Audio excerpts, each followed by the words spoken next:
साल 1975 इसरो अपने पहले सैटेलाइट लॉन्च की तैयारी कर रहा था, लेकिन सिर्फ एक कंप्यूटर की मदद से जो रशिया से उसने उधार में लिया था और एक बाथरूम में बैठकर जो एक चर्च का हिस्सा था। यहां तक कि इसरो ने अपने डेलिकेट सैटेलाइट्स को भी बैलगाड़ी, आई रिपीट अगेन, बैलगाड़ी से ट्रांसपोर्ट करवाया था। बट आज के तारीख में इसरो वर्ल्ड की टॉप 6 स्पेस एजेंसीज में अपना नाम दर्ज कर चुका है। एक सिंगल टेक ऑफ में 104 सैटेलाइट्स लॉन्च कर चुका है, मार्स पर फर्स्ट ही अटेम्प्ट में सक्सेसफुली पहुंचने का वर्ल्ड रिकॉर्ड बना चुका है। एंड येट इतना सब अचीव करने के बावजूद भी इसरो आज तक एक इंसान तक को भी स्पेस में नहीं भेज पाया। आई नो प्रॉबेबली ये सुनने में इतना प्रॉब्लमैटिक नहीं साउंड कर रहा होगा, पर जरा सोच कर देखो, जब नासा 1958 में एस्टैब्लिश हुआ था तब सिर्फ 11 सालों में ही उन्होंने इंसानों को चांद पर पहुंचा दिया था और इसरो ये आज तक नहीं कर पाया है। बट इसके पीछे की वजह क्या है? Have you ever wondered? Well, all thanks to ISRO's limited budget. Fact of the matter ये है ना फ्रेंड्स कि इसरो का बजट हमेशा से काफी कम रहा है, इतना कि चंद्रयान 2 के वक्त इसरो के पास नासा से मून सॉइल खरीदने तक के पैसे नहीं थे। सो इसरो के जियोलॉजिस्ट ने एक जुगाड़ लगाया और एनॉर्थोसाइट नाम के एक पत्थर को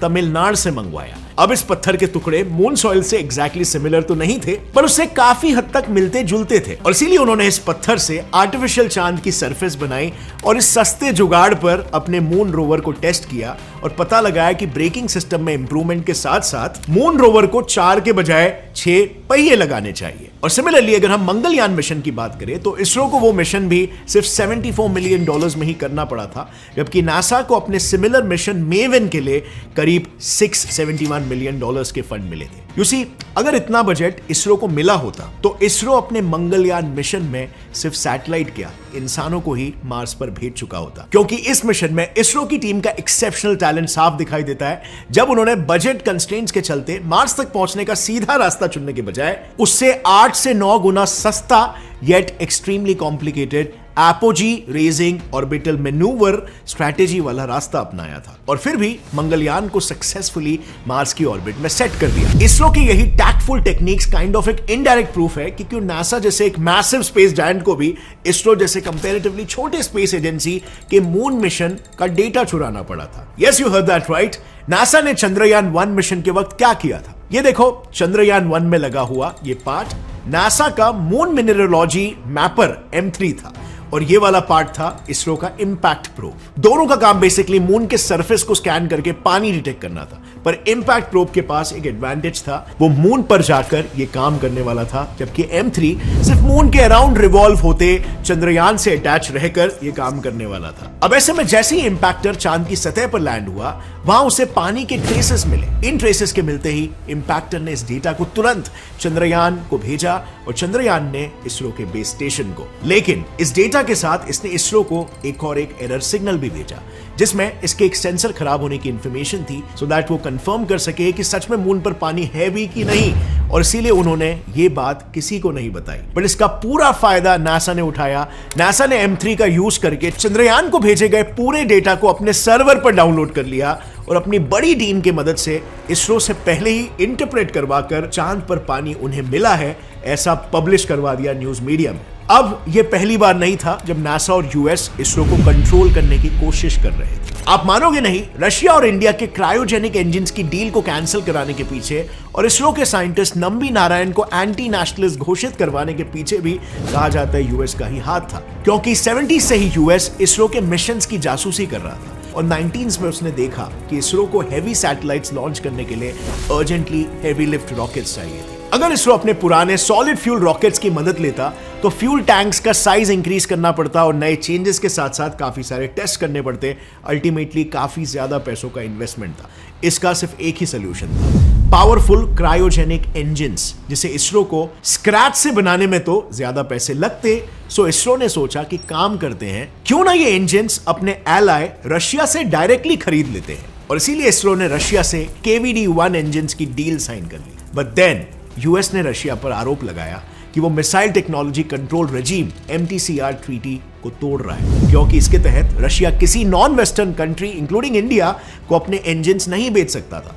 इस कारण रशिया को डील मजबूरन कैंसिल करनी पड़ी। लेकिन यूएस को इसरो का पोटेंशियल अच्छे से पता था। वो ये जानते थे कि रशिया से इंजन नहीं मिला तब भी इसरो कोई ना कोई रास्ता निकाल देगा और खुद का एक इंजन बना ही लेगा। सो इसरो 90s में ही अपना क्रायोजेनिक इंजन क्यों नहीं बना पाया? तो देखो, ये ग्राफ क्लियरली बताता है कि अर्ली 90s के हमारे इकोनॉमिक डाउनफॉल के बावजूद अर्ली 2000s तक इसरो का बजट अच्छा खासा इंप्रूव हो चुका था। लेकिन क्योंकि इसरो का शुरुआती बजट बहुत ही ज्यादा कम था और यूएसए भी मिसाइल टेक्नोलॉजी शेयरिंग का इल्जाम लगाकर यूएसएसआर और इसरो को तोड़ना चाहता था, इसीलिए इंडिया को अपने कई सारे एम्बिशियस मिशंस बैकफुट पर डालने पड़े। दरअसल इसरो ने अपना Gaganyaan manned mission, Mars lander mission, Venus orbiter mission और यहां तक कि अपना खुद का इंटरनेशनल स्पेस स्टेशन तक एटलीस्ट 2 से 3 डेकेड्स पहले प्लान कर लिया था। लेकिन फिर इन मिशंस के लिए जिस एक्स्ट्रा पावरफुल क्रायोजेनिक इंजन्स की जरूरत थी, यूएसए ने सीधा उस इंजन की R&D से जुड़े project leader doctor Nambi Narayan को ही एक एंटी नेशनल स्कैंडल में फंसा दिया और उन पर यह आरोप लगवाया कि उन्होंने पाकिस्तान को इसरो के टॉप सीक्रेट्स बेचे। अब तहकीकात के बाद यह साबित हो गया कि यह सरासर एक झूठ था, एक अफवाह थी। इनफैक्ट इन्वेस्टिगेशन में बाद में जाकर यह पता चला कि यह यूएसए की खुद की रची हुई कॉन्स्पिरेसी थी। But you see, the damage was already done. उनके जो क्रूशियल ईयर्स थे, जो वो मिशन पर फोकस करके टेक्नोलॉजी डेवलप कर सकते थे, उसी दौरान उन्हें ये सारे एलिगेशंस में अटका दिया गया। बट उसके बाद काम वापस से शुरू किया गया और आज हम ये कह सकते हैं कि फाइनली इसरो के पास अपना खुद का क्रायोजेनिक इंजन है and that is what matters, कि हमने हार नहीं मानी। पर अगर ये सारे मिशंस अपने ओरिजिनल प्लान के तहत सक्सेसफुली हुए होते तो शायद आज इसरो भी नासा के काफी करीब होता। आपको क्या लगता है? मे बी नहीं? तो देखो, अगर हम इसरो को नासा से कंपेयर करें तो नासा ने अपने एस्टैब्लिश होने के सिर्फ 11 सालों में इंसानों को चांद पर पहुंचा दिया। तो इस हिसाब से 1969 में एस्टैब्लिश हुए इसरो को 1980s में ही गगनयान प्रोजेक्ट कंप्लीट करके एटलीस्ट एक इंडियन एस्ट्रोनॉट को स्पेस में पहुंचा देना चाहिए था, राइट? बट उस वक्त ये इसरो के लिए नेक्स्ट टू इम्पॉसिबल था, क्योंकि गगनयान को कंप्लीट करने के लिए आज के तारीख में इसरो को 10,000 करोड़ रुपए दिए गए और इसी प्रोजेक्ट को 1980s में कंप्लीट करने के लिए 600 करोड़ रुपए लगते थे, क्योंकि 1980s का 6 रुपए आज के 100 रुपए के बराबर है। बट यू नो व्हाट, ये 600 करोड़ रुपए हमारे उस वक्त के यूनियन बजट का 5 से 6% होता। अब नासा ने इसरो के बजट के आधे से भी कम परसेंट में जब अपना अपोलो 11 मिशन लॉन्च किया था तो उन्हें कड़े बैकलैश का सामना करना पड़ा था, क्योंकि उस वक्त के अफ्रीकन अमेरिकन का ये कहना था $20 बिलियन खर्च करके 2 आदमियों को मून पर भेजने से अच्छा हम जैसे लोगों के खाने और रहने का इंतजाम करो। और इसीलिए अब जस्ट थिंक अबाउट इट, एक डेवलप्ड कंट्री जिसकी लिटरेसी रेट उस वक्त 95% से भी ज्यादा थी, उसको भी अपने ह्यूमैनिटी के सबसे सक्सेसफुल मिशन के लिए इतना बैकलैश झेलना पड़ा। सो इंडिया उस वक्त ना तो डेवलप्ड थी और ना ही इंडिया का लिटरेसी रेट 30% से ज्यादा था, और इस मिशन का बजट इंडिया के औकात के कंपैरिजन में इतना हाई था कि अगर इसे एग्जीक्यूट किया होता तो किस लेवल पर बैकलैश झेलना पड़ता, इसका आप अंदाजा लगा सकते हो। And I am not even kidding, 1980s का ये यूनियन बजट स्पीच ही देख लो, जिसका ओपनिंग पैरा ही इकोनॉमिक प्रॉब्लम से स्टार्ट होता है। इस दौरान हमारे power sector, industrial sector like coal, steel, cement, non electrical machineries जिसमें मजबूत थे वो भी घाटे में थे। प्लस 1970s और 1980s में इंडिया में कंटिन्यूअसली सूखा पड़ा हुआ था और पूरे कंट्री में बस भुखमरी ही थी। ना प्रॉपर एग्रीकल्चर था और एक्सपोर्ट्स तो ना के बराबर थे। इंपोर्ट्स कर करके इंडिया पर लोन बढ़ते जा रहे थे, और इन्हीं सब चीजों को मद्देनजर रखते हुए इंडियन गवर्नमेंट ने यूनियन बजट का मैक्सिमम शेयर एग्रीकल्चर, एजुकेशन और इंडस्ट्रीज को ही दिया। इनफैक्ट यही वजह है कि इंडिया में ग्रीन और व्हाइट रेवोल्यूशन इसी समय में लॉन्च किया गया था,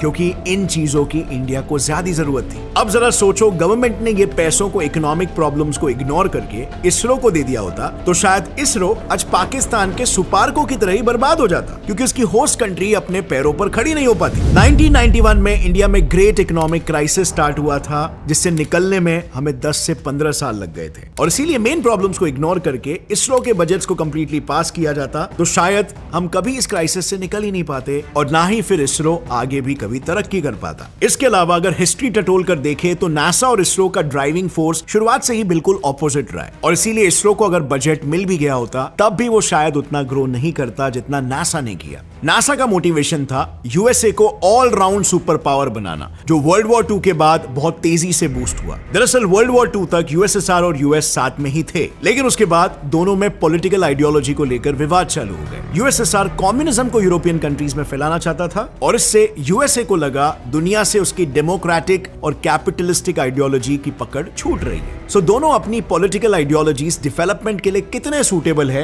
इसे प्रूफ करने में लग गए, और इससे शुरू हुआ यूएस के नासा और रशिया के रोसकॉस्मोस का टेक्नोलॉजिकल वॉरफेयर, जिसे आप कोल्ड वॉर के नाम से भी बेहतर जानते होंगे। इसमें उनका मोटिवेशन ये था कि जो जितनी एडवांस टेक्नोलॉजी बनाएगा और दुनिया के सामने पेश करेगा, दुनिया उसकी ही आइडियोलॉजी को फॉलो करेगी, क्योंकि वो एक तरक्की का साइन होगा। इसकी शुरुआत हुई मिसाइल से, पर यूएसएसआर इसे एक अलग ही लेवल पर लेके चला गया। उसने 1957 में एक महीने के अंदर 2 सैटेलाइट्स स्पुतनिक 1 और स्पुतनिक 2 लॉन्च कर दिया। इसे देखकर यूएस से रहा नहीं गया, उसने अगले ही साल 1958 में नासा को एस्टैब्लिश कर दिया और अपना पहला सैटेलाइट एक्सप्लोरर 1 लॉन्च कर दिया। अब इसके रिस्पॉन्स में यूएसएसआर ने 1961 में स्पेस में पहले इंसान यूरी गैगरिन को भेजा। फिर इसके बाद इससे एक स्टेप और आगे जाकर 1962 में यूएस ने एस्ट्रोनॉट जॉन ग्लेन को आउटर स्पेस में भेजकर अर्थ के चक्कर लगवा दिए और एक नया रिकॉर्ड बना दिया। अगेन यूएस की बढ़ती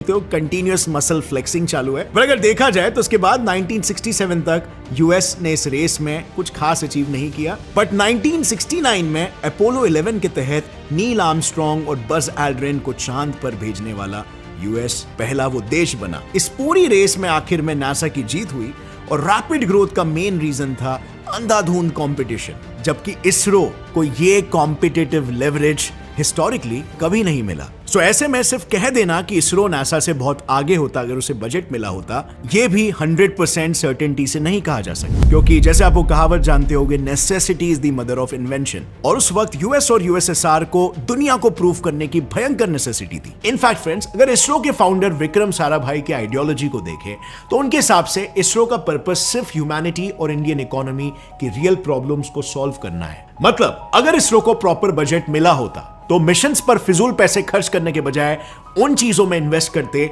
जिससे हमारी एग्रीकल्चर बेस्ड इकोनॉमी को सैटेलाइट इमेजिंग से कुछ मदद मिल सके। और आज भी इसरो यही तो कर रहा है, यहां तक कि इंडियन कम्युनिटी को एजुकेट करने के लिए जल्दी इसरो स्पेस टूरिज्म भी लॉन्च करने वाला है, जिसके बारे में अगर आपको जानना है तो इस वीडियो पे आप क्लिक कर सकते हो। मैंने डिटेल में एक्सप्लेन किया है, बहुत ही इंटरेस्टिंग है।